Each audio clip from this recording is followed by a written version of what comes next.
We're going to have a look at the half moon balance, and for this I'm going to use a block as an assist. You don't have to use the block, but I think it's helpful. It's quite a challenging balance to come into, and the block will make it more accessible. And also with the block, we're going to be using it up this orientation, and in a moment I'll demonstrate coming in, and I'll end up popping my hand down and then coming into the balance. If the block is too far away, you can put another block underneath it so it lifts up. But if that's still too far away, you could maybe have a chair there. The block is, or the chair or whatever the prop is just there as a touch point. We're not necessarily wanting to put all of our weight there. It's just there as a touch point to help balance.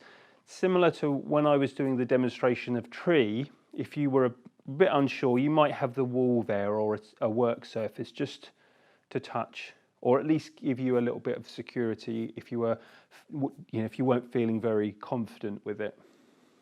So with the half moon posture, we'll come into it as if we were in the middle of a sequence. So I'm going to transition into it from a warrior one posture. So I've got the block at the top of the mat. I'm in my mountain pose, and I'm going to stride back with my left foot into warrior one. So I've taken a nice big stride back, but I can still feel that the legs are engaged. There's not too much weight shifting into the back of the foot, which would mean I'd maybe stepped a bit too far back. My hips and chest are roughly facing forwards, right knees above the ankle. So the warrior one, we've got the arms up. So another position that we can come into from warrior one is a forward fold with a shoulder stretch. So I'm going to interlace my fingers behind, draw my hands away. So I've got this stretch across the chest and the shoulders. Then I'm leading with the chest to keep the length.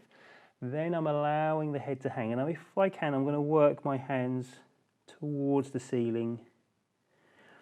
So I can pause here for a couple of breaths.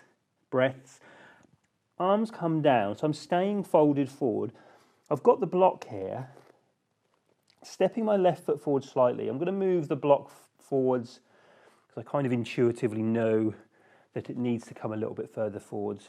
And then I'm weighting to this right leg, left hip and shoulder back, raising up left leg, left fingertips to the ceiling. So that block is there as just as a touch point. I could do without it. I can't quite reach the ground without losing alignment. Then I'm back to warrior one. Raising the arms up. And then left foot forwards into a standing position. So it's quite helpful for me that I managed to get that quite smooth and elegant for this video. But that's just a little bit of a demonstration there in terms of how we move with grace and elegance from the postures. And that's partly, to make it quite presentable, if you like, but by controlling the body movement, it also becomes a posture of itself, that transition, how we control the body to slowly come out of the posture, to gently pop that back foot down to come into the next posture, which in this case was warrior one. So for half moon, use the assists, use the block.